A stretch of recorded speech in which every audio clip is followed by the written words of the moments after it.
सर्वांना संध्याकाळ, शुभ संध्याकाळ, शुभ संध्याकाळ. नुकतेच आपलं ध्यान झालंय 2:30 ते 3, त्यामुळे थोडा कमी वेळ मिळाला. तर काही हरकत नाही, आपण वेळेत सुरू केलं पाहिजे. तर आपल्याला जे कार्य हातात घेतलंय त्याला आळस करून चालत नाही. मला असं वाटत होतं की 4:30ला हो थोडस ढकलूयात, पण म्हटलं नाही, होऊन जाऊ दे वेळेत. चला, तर आज आपल्याला 17वा अध्याय वाचायचा आहे, जीभ कापून घेणाऱ्या ब्राह्मणाची कथा. तर याच्यामध्ये कृष्णावेणी नद्यांच्या काठावर भुवनेश्वरी भिलवडी क्षेत्राच्या पश्चिमेला, जे नंतर औदुंबर क्षेत्र म्हणून प्रसिद्धीस आले, त्या ठिकाणी श्री नृसिंह सरस्वती सद्गुरू आले आणि तेथे गुप्त रूपाने राहू लागले. त्या ठिकाणी सद्गुरूंनी चातुर्मासात मोठे अनुष्ठान केले. आधीच ते सिद्धस्थान, त्यात ते श्री नृसिंह सरस्वती सद्गुरूंनी तेथे वास्तव्य करून त्या स्थानाचा महिमा आणखीनच वाढविला. भक्तांवर अनुग्रह करण्यासाठी भूमीवर असलेली अनेक अनुपम क्षेत्रे प्रकट करून लोकांना माहिती व्हावीत यासाठी भगवान शंकर काय, श्री दत्तप्रभू काय किंवा श्री नृसिंह सरस्वती सद्गुरू काय, अशा क्षेत्रांमध्ये राहून तप करतात आणि अशा तीर्थांची यात्रा करतात, असे सिद्धांनी नामधारकास सांगितले. सगळेजण काही न करता वर मागू लागले. म्हणजे मग सद्गुरू जरी लौकिक अर्थाने गुप्त झाले, तरी जसे सूर्याचे तेज किंवा कस्तुरीचा सुगंध झाकून राहू शकत नाही, त्याप्रमाणे सद्गुरू काही ना काही निमित्ताने प्रकट होतातच. तसेच इथेही झाले. करवीर क्षेत्रात वेदशास्त्र पुराण जाणणारा, सर्वांना तक व्याकरण शिकविणारा आणि आन्निकाच्या शास्त्र नियमाप्रमाणे कर्म मार्गाचे आचरण करणारा एक ऋग्वेदी ब्राह्मण होता. त्याला एक मुलगा होता, पण तो उपजतच मूर्ख होता. पुढे दैववंशात आई वडील आजारी पडून मरण पावल्यावर त्या मूर्ख मुलाला काय करावे हे समजेना. 7व्या वर्षी त्याची मुंज आई वडिलांनी केली होती, पण त्याला स्नान संध्या काही येईना, गायत्री मंत्र म्हणता येईना. मग वेदाध्ययनाचा प्रश्नच नव्हता. वडिलांच्या तुलनेने त्याचे जीवन केवळ पशु समानच होते. जेथे वेदाध्ययन शिकवले जाई, तेथे म्हणजे पाठशाळांमध्ये विद्वान ब्राह्मणांच्या घरी जाऊन काही शिकण्याचा हा मुलगा प्रयत्न करी, पण जे शिकले असेल ते काहीच त्याच्या लक्षात राहत नसे. गावातले विद्वान लोक आणि इतरही सर्वजण त्या मुलाची निंदा करत, त्याचा अपमान करीत. आपल्या वडिलांच्या नावाला तू कमीपणा आणलास, तू म्हणजे दगडच आहेस. ब्राह्मण कुळात कशाला जन्माला आलास? त्यापेक्षा गळ्यात पाषाण बांधून तळ्यात किंवा विहिरीत जीव का देत नाहीस? विद्याविहीन मनुष्य हा पशुसारखाच असतो. इत्यादी कठोर शब्द बोलून त्या मुलाला शर्मिंदा करीत. तो बिचारा मला विद्या येत नाही तर काय करावे, यावर उपाय काय, असे नम्रतेने विचारे. तेव्हा ब्राह्मण लोक त्याची आणखी अवहेलना करून त्याला भिक्षा मागाव्यास सांगत. तर आपण ही गुरुचरित्राच्या कथा वाचतोय आणि त्याचा खरा अर्थ जाणून घेत आहोत. आणि नुसतंच जाणून घेत नाही, तर आपल्यात काय बदल केले पाहिजेत यावर मनन चिंतन करत आहोत की नाही, ते तुम्ही बघायचे आहे. तर हे जे काही अन्वयार्थ आहे, प्रत्येक कथेतून काय घ्यायचा ते महत्वाचं आपल्याला समजलं पाहिजे. तर रेकॉर्डिंग बंद करते, सगळं रेकॉर्ड करत नाहीये ना आपण. तर आपल्याला आता हे संपवायचे, 24 पर्यंत आहे हे ज्ञानकांड. आणि नंतर सुजाता मॅडम घेणार आहेत कर्मकांड. पण मध्ये हे होणार आहे, आता गणपती येणार आहेत. त्याच्यानंतर मला वाटतं 27ला बसतायत ना, आणि मग पितृपंधरवडा येईल. तर हा एक शेड्यूल बघू आता कधी लावायचा आहे. सुजाता मॅडम बोलून घ्या माझ्याबरोबर. नवरात्रीच्या ह्याला आपण देवी ललिता सहस्त्रनाम हे वाचणार आहेत सुलक्षणा मॅडम. पण 9 देवी पण आपल्याला आणायच्या आहेत, देवी ध्यानही करायचं आहे. तर हे अनुषंगाने तुम्ही जरा आजूबाजूला देवी बघा, आपल्याला मोटिवेशन होईल अशा. तर त्या देवी आणा लवकर. 3 आहेत. तर परत सविता मॅडमनीच एक सुचवली, परत सविता धर्माधिकारी मॅडमनी आधीच त्यांनी एक सुचवली, दुसरी पण त्यांनीच सुचवली. तर बाकीच्यांनी सुद्धा सहकार्य करा. आता बघा या गोष्टीच्या टिपा काय आहेत. या स्वप्नामुळे मुलाला आनंद झाले आणि लगेच तो नदी पोहून पलीकडे जाऊन श्री नृसिंह सरस्वती सद्गुरूंना भेटला. त्याने सद्गुरू चरणांवर मस्तक ठेवले. मनोमन सद्गुरूंची पुष्कळ स्तुती केली. सद्गुरूंना दया आली आणि त्यांनी त्याच्या डोक्यावर हात ठेवला. त्यामुळे त्या मुलाची जीभ पूर्ववत झाली आणि त्याला वेदशास्त्र, पुराण, तर्क, भाषा, व्याकरण सर्व समजू लागले. त्याचे अंतःकरण ज्ञानाने पूर्ण भरून गेले. असा सद्गुरूंचा आणि त्या स्थानाचा महिमा विलक्षण आहे. आता टिपा काय आहेत? या कथेत श्री नृसिंह सरस्वती सद्गुरू गोदावरीच्या काठावरून निघून भुवनेश्वरी जवळ भिलोडी गावात आलेले आहेत. जीभ कापून देणाऱ्या ब्राह्मणाची कथा स्पष्ट आहे. त्यातील घटना भीषण आहे आणि त्या भीषणेतूनच त्या ब्राह्मणाची ज्ञानाबद्दलची तळमळ व्यक्त झाली आहे. हाच या कथेमधील आणि मागे 8व्या अध्यायात वर्णन केलेल्या अंबिका ब्राह्मणी व तिच्या मंदमती मुलाच्या कथेमधला फरक आहे. दोन्ही अध्यायामधील कथांची पार्श्वभूमी अगदी समान आहे. फक्त 8व्या अध्यायातील मुलाची आई जिवंत होती आणि ती देखील मुलाबरोबर पाण्यात जीव देण्यासाठी गेली होती. तेथे या विद्या न येणाऱ्या ब्राह्मण मुलाचे आई वडील दोघेही मरण पावले आहेत. लोकनिंदा वडिलांच्या मोठेपणाला कमीपणा आणला. या गोष्टी दोन्हीकडे सारख्याच आहेत, पण 8व्या अध्यायातील माईलेक लोकनिंदेमुळे अगतिक हताश होऊन जीव देऊन काय झालं? म्यूट करा शोभा मॅडम, अर्चना मॅडम म्यूट करा ना. काळजी घेत चला. पण 8व्या अध्यायातील माईलेक लोकनिंदेमुळे अगतिक हताश होऊन जीव देऊन आपली सोडवणूक करून घेण्याचा विचार करू लागले. पण या कथेतल्या ब्राह्मणाचा मुलगा त्या लोकनिंदेमुळे आक्रमक बनला.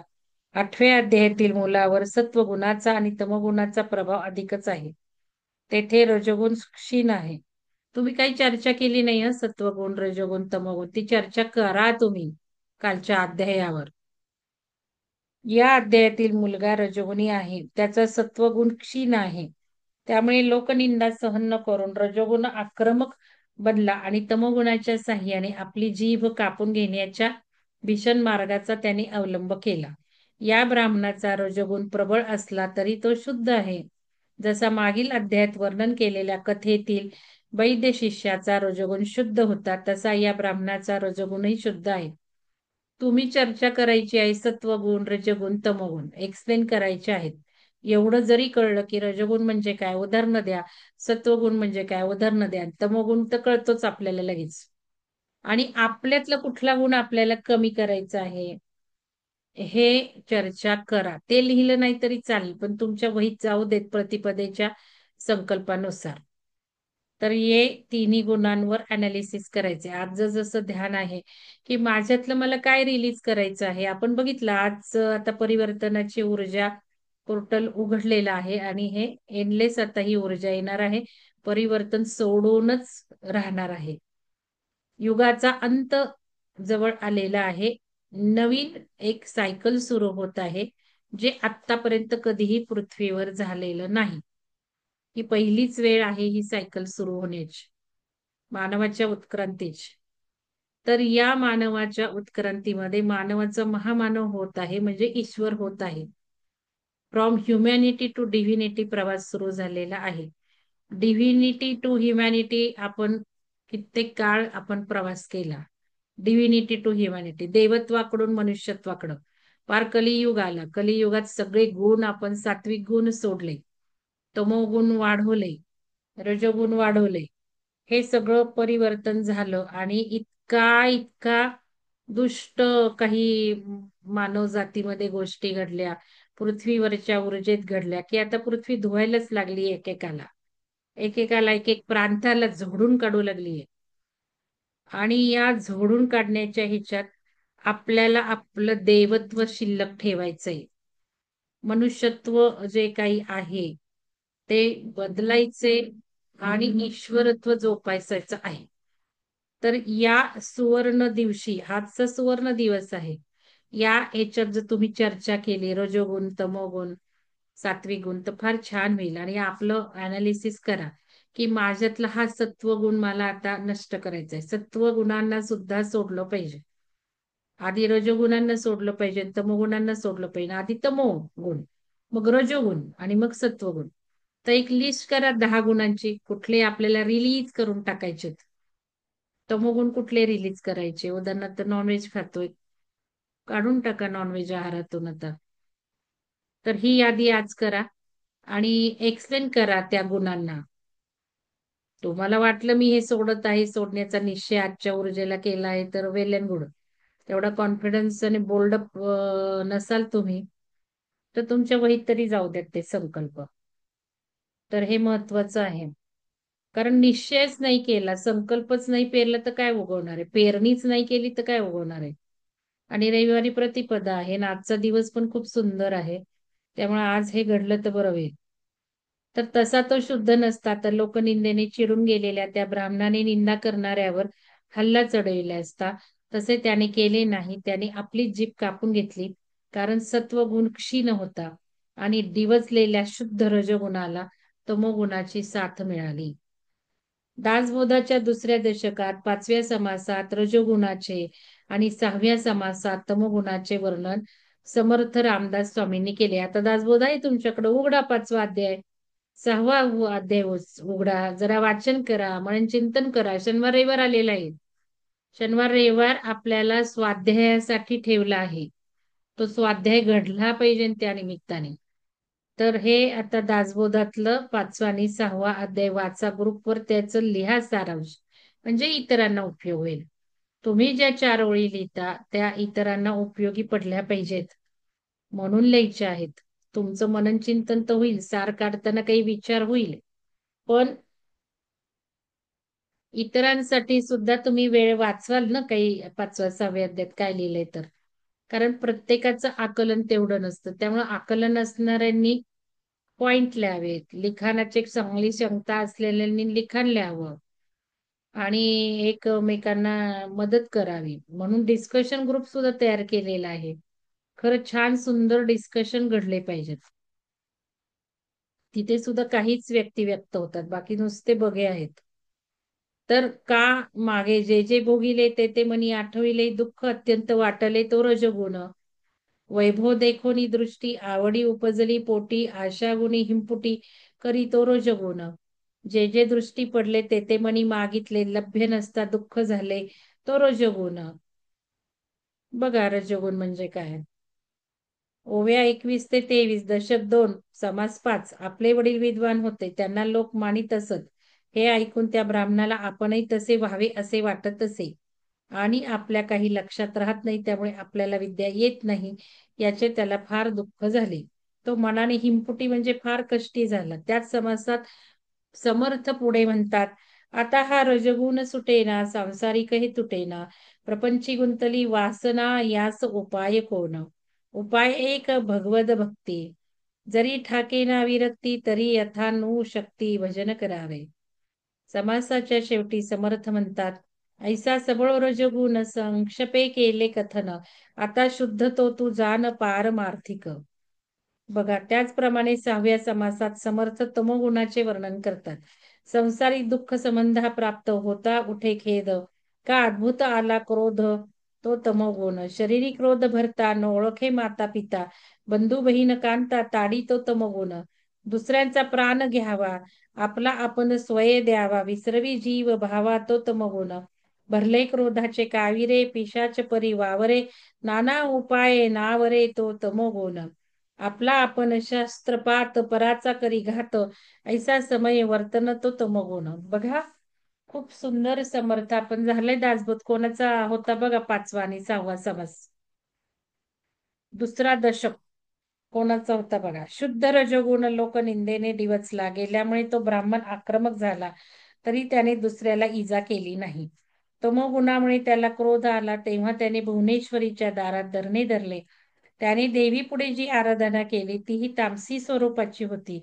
समर्थांनीच वर्णन केल्याप्रमाणे निग्रह करून धरणे, का ते टांगून घेणे, देवद्वारी जीव देणे तो तमोगुण. नाना निग्रहे पिडावे, देह दुःखे चर्फ डावे, क्रोधे देवास फोडावे तो तमोगुण.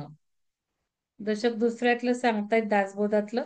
आता समर्थांनी 5व्या समासात सांगितल्याप्रमाणे रजोगुणाला उपाय भगवत भक्ती हाच आहे. त्याप्रमाणे तो ब्राह्मण भुवनेश्वरी देवी पुढे जाऊन बसला. 3 दिवस झाले पण काही दृष्टांत होईना. समर्थांनी सांगितल्याप्रमाणे दीर्घकाळ भक्ती करून त्याचा तमोगुण सौम्य झाला असता आणि रजोगुण अधिक शुद्ध झाला असता. पण वर सांगितल्याप्रमाणे त्या ब्राह्मणाच्या रजोतमगुणाचे मिश्रण असे होते की इतका दीर्घकाळ त्याच्याकडून निरपेक्षपणाची देवाची सेवा करीत वाट पाहत बसणे शक्य नव्हते. शिवाय त्याला सद्गुरूंची प्राप्ती अद्याप झालेली नव्हती. 8व्या अध्यायातील अंबिका ब्राह्मणीला व तिच्या मंदमती मुलाला नदीवर जीव द्यावयास गेले असता योगायोगाने का होईना पण सद्गुरू भेटले होते. मागील अध्यायातील कथेत वर्णन केल्याप्रमाणे बैद आणि उपमन्यू यांना धौम्य ऋषींसारख्या श्रेष्ठ गुरूंचे कृपाछत्र होते. या ब्राह्मणाला तसे सद्गुरूंचे छत्र नव्हते आणि उपास्य देवता त्याच्यावर सहजासहजी कृपा करीनात. त्यामुळे त्याने आपल्या स्वभावाप्रमाणे आणि समर्थांनी 6व्या समासात वर्णन केल्याप्रमाणे आपला आपण शस्त्रपात करून घेऊन आपली जीभ छाटून देवी पुढे अर्पण केली. अर्थातच त्याला तीव्र असह्य वेदना झाल्या असल्या पाहिजेत. त्यामुळे कदाचित तो मूर्छित झाला आणि त्याला ग्लानी आली, झोप लागली असली पाहिजे.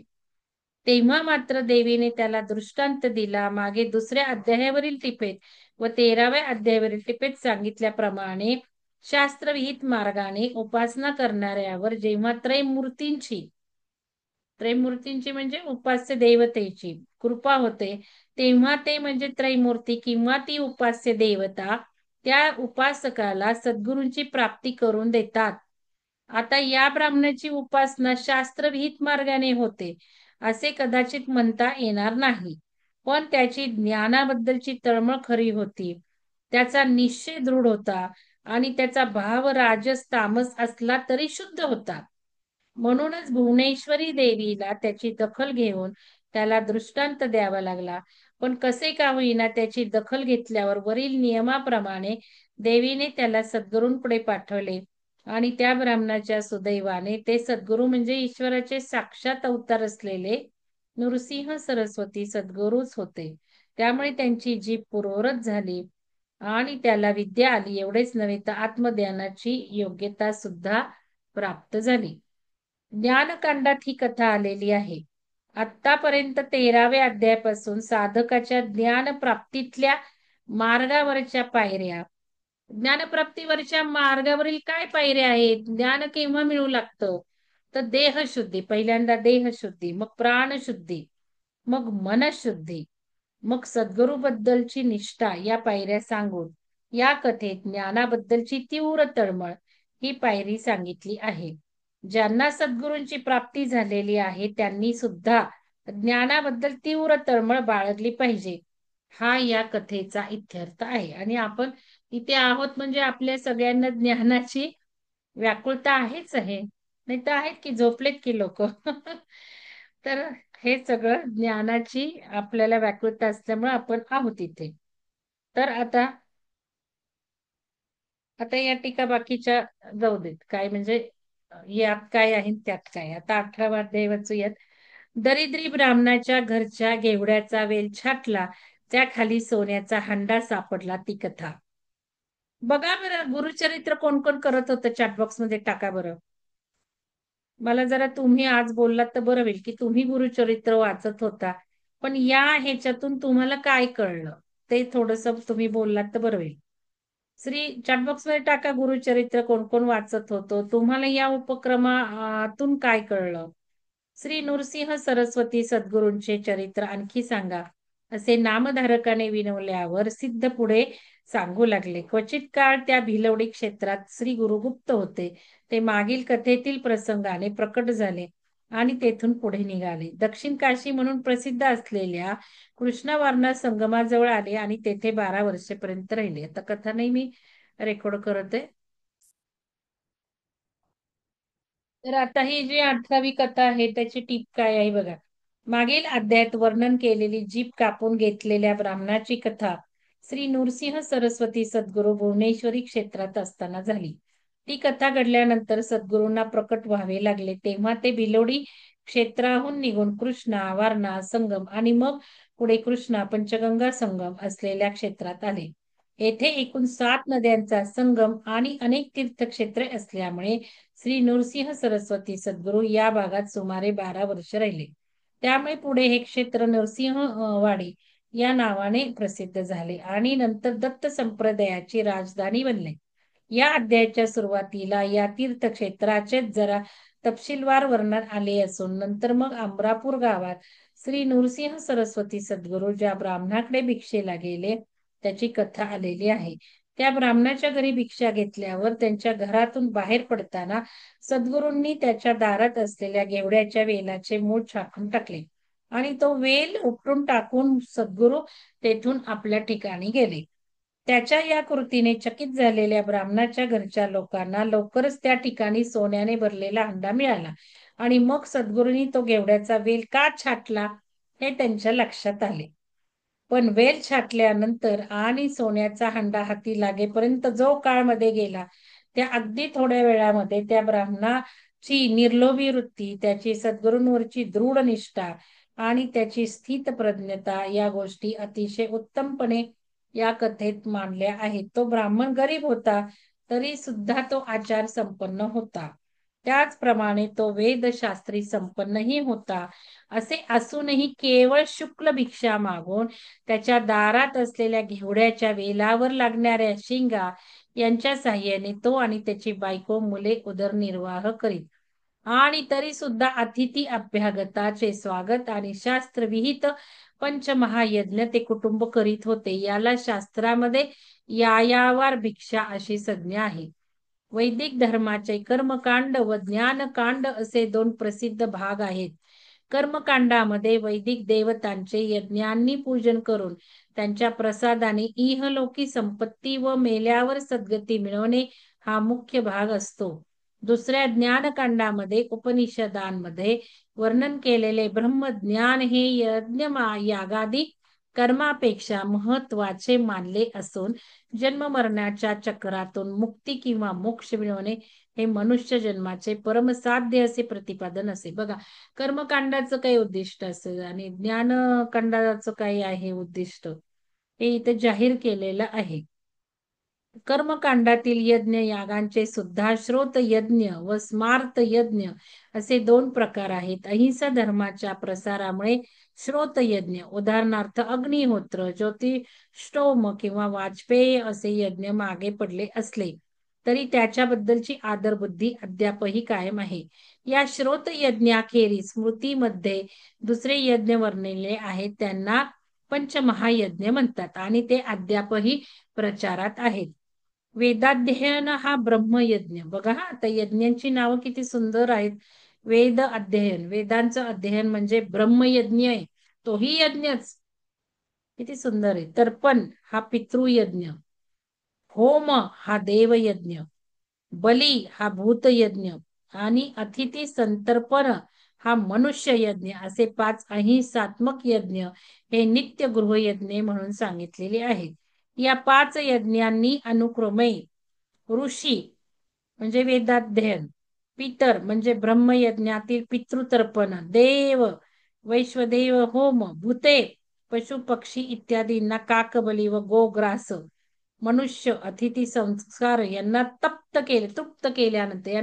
केल्यानंतर जे अन्न शिल्लक राहते त्यास अमृत असे म्हणतात.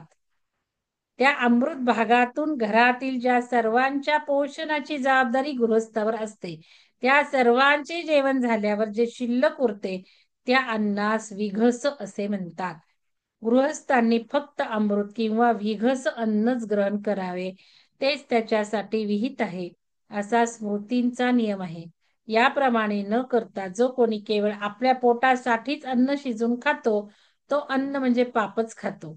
अशा माणसास अघाशी म्हणावे असाच स्मृतीचा नियम आहे. म्हणजे दुसऱ्यांना नाही काही करता जो स्वतःसाठीच सगळं खातो पितो तसंच सगळं हे वर्णन आहे अघाशी.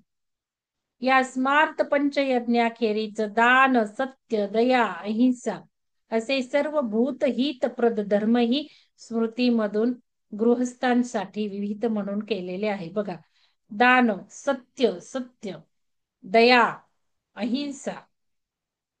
बघा, ही सर्व कर्मे म्हणजे एक प्रकारचा यज्ञच मानला जातो व ही कर्मे का करावीत याचे उत्तर तैत्तरीय संहितेत असे दिले आहे की ब्राह्मण जन्मतःच 3 ऋणे आपल्या पाठीवर घेऊन येतो. एक ऋषींचे ऋण, दुसरे देवांचे ऋण आणि तिसरे पितरांचे ऋण. यापैकी ऋषींचे ऋण वेदाध्ययनाने, देवांचे यज्ञ याग करून आणि पितरांचे कुटुंबाची वृद्धी. बघा, परत वाचते हा मी. ऋषींचे ऋण वेदाध्ययनाने, म्हणजे ऋषींचे ऋण वेदाध्ययने, देवांचे यज्ञ याग करून आणि पितरांचे कुटुंबाची वृद्धी करून वंश कायम ठेवण्याने फेडले पाहिजे, असे धर्माचा आदेश आहे. गीता रहस्यमध्ये पान नंबर 266 ते 268. ही 3 ऋणे फेडल्याशिवाय कोणासही संसार सोडून संन्यास घेता येत नाही. त्यामुळे बाळ नरहरी पुढे ते नृसिंह सरस्वती झाले. मुंज झाल्याबरोबर संन्यास घेऊ लागले. तेव्हा त्यांना त्यांच्या आईने पुत्र धर्माची आठवण करून देऊन पितरांचे ऋण न फेडता संन्यास कसा घेतोस असे म्हणून अडविले होते. हे आपण मागे 12व्या अध्यायाच्या टिपेतच पाहिले आहे.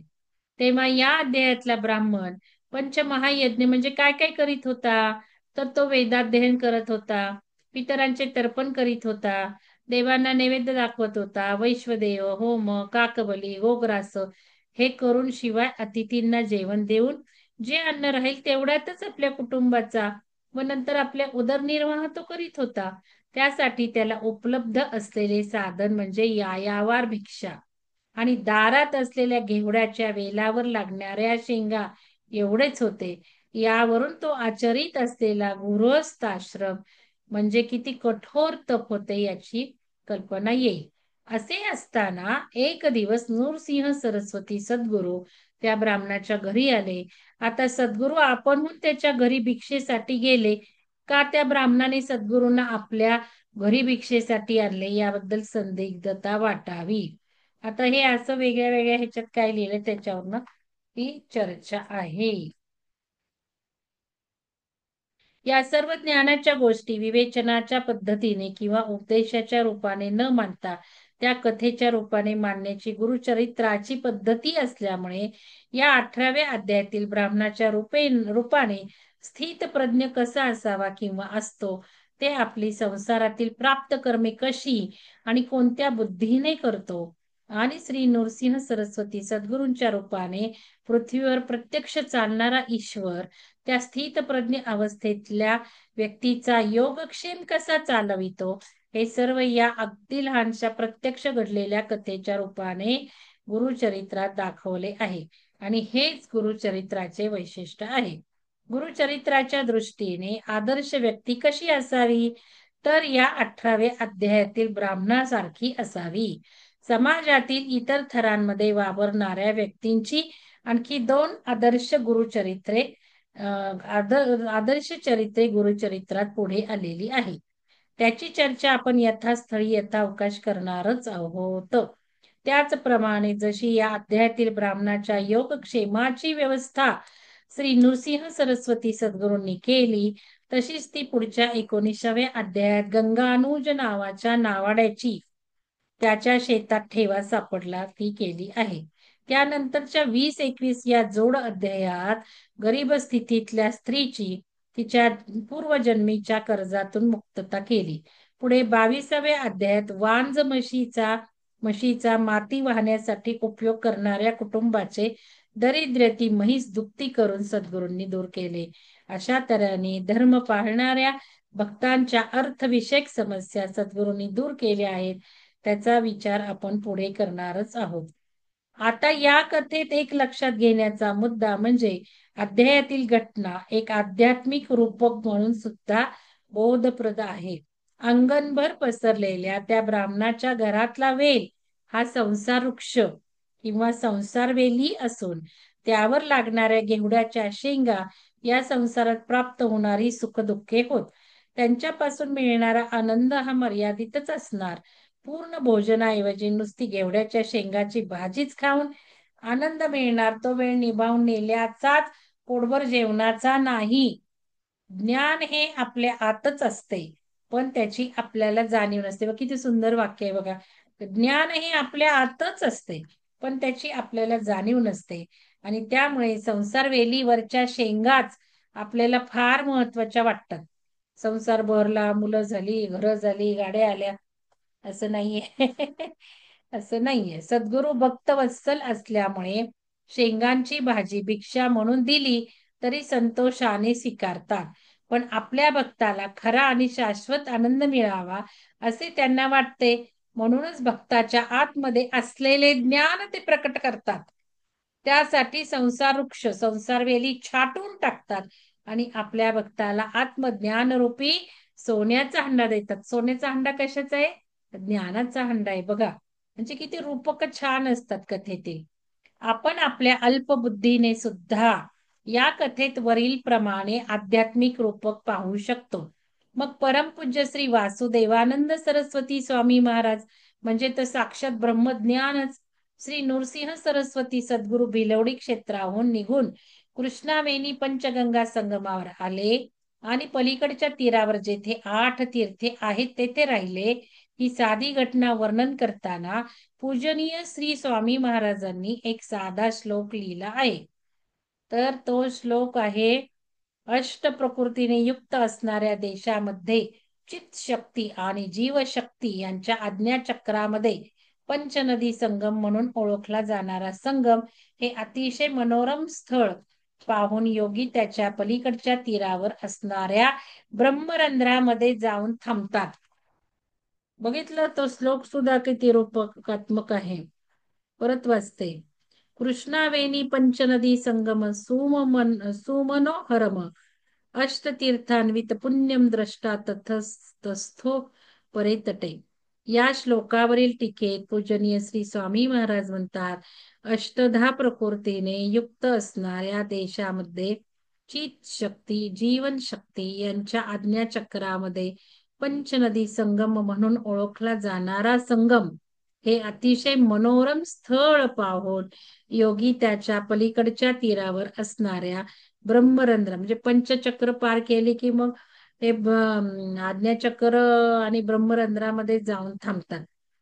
त्याप्रमाणे श्री नृसिंह सरस्वती सद्गुरू तेथे राहिले किंवा जगत जन्म आणि तटस्थल लक्षण यांच्या पलीकडे असणारे सच्चिदानंद रूप त्यांच्या प्रमाणे अष्टतीर्थांनी युक्त असा कृष्णा वेण्णा यांचा संगम म्हणजे कृष्णा विष्णू तनू असल्यामुळे आणि वेण्णा नदी साक्षात महादेव असल्यामुळे हरिहराचा संगम असणारे ते अतिव मनोरम स्थान पाहून भगवान सद्गुरू त्या संगमाच्या पश्चिम तटावर औदुंबराखाली राहिले. वेलाचे मूळ उखडून टाकताना ब्राह्मणाला द्रव्याने भरलेला हंडा मिळाला हे सांगताना पूजनीय श्री स्वामी महाराज म्हणतात, अर्थपूर्ण घटमलेभे सद्गुरो संप्रसादतः. आणि मग टीकेमध्ये आपणच प्रश्न उपस्थित करतात, स्वर्ण द्रव्य पूर्ण सप्रसादोय कथम येतो दम निमित्तो नर्थ स्मरयते. धन किंवा द्रव्य म्हणजे अनार्थाचे कारण. मग सोन्याने भरलेला हंडा म्हणजे सद्गुरूंचा प्रसाद कसा म्हणावा, त्याचे उत्तर देतात. बघा, द्रव किंवा धन हे अनर्थाचे कारण हे खरे, पण ते कोणाला? विषय भोगण्यामध्ये जे आसक्त आहेत किंवा जे कंजूस कृपण आहेत त्यांच्यासाठी. पण सुचिरभूतपणे भगवंतावर निष्ठा ठेवणारे लोक धन किंवा द्रव्य मिळाले की त्याचा उपयोग यज्ञ वगैरे चित्तशुद्धीला कारण होणाऱ्या कर्मासाठीच करतात. अशा लोकांसाठी धन किंवा द्रव्याचा हंडा हा सप्रसाद म्हणजे उत्तम प्रसादच होय. किती सुंदर आहे बघा. 18व्या अध्यायातील ब्राह्मण ही गुरुचरित्रातील आदर्श व्यक्ती आहे असे हे जे आपण वर केलेले ते कसे बरोबर आहे ते पूजनीय श्री स्वामी महाराजांच्या या वचनावरून दिसून येईल. तर ठीक आहे, असं हे आपलं झालं 18वा सुद्धा. आता 19वा औदुंबर वृक्षाचा महिमा. आता उद्या वाचू. 19 आणि 20 उद्या वाचून घेऊयात. कोणाला काही बोलायचं आहे, शंका आहे, सांगायचं आहे? मी एक प्रश्न विचारलाय त्याला अनुसरून कोणाला बोलायचं आहे का? की गुरुचरित्र वाचताना आणि आपण हे काय करतो त्यात काही फरक आहे का? तर काय आहे चॅट बॉक्स मध्ये? सविता मॅडम अध्याय गोष्टी रूपात वाचले आहेत. सगळ्या ठिकाणाला भेट दिली आहे मॅडम. मी दत्तावतांचे संक्षिप्त गुरु वाचते, शॉर्टकथा आहेत. ठीक आहे, कोणाला काय बोलायचंय का? नाहीतर माझं झालेलं आहे. भेटूयात उद्या.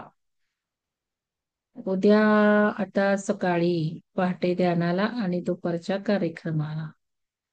आणि शनिवार रविवार स्वाध्यायाचा दिवस आहे, तर हे तमोगुण रजोगुण सत्वगुण आत्तापासून चर्चा करा, कृपा करून चर्चा करा. नाही तर काय उपयोग नाही, आपण एवढं छान येतोय डिस्कशनला. एक वाक्य तरी लिहा. प्रत्येक गुणावर एक एक वाक्य लिहिता आलं पाहिजे. चला, धन्यवाद सगळ्यांना. स्क्रीनशॉट काढला का बघा.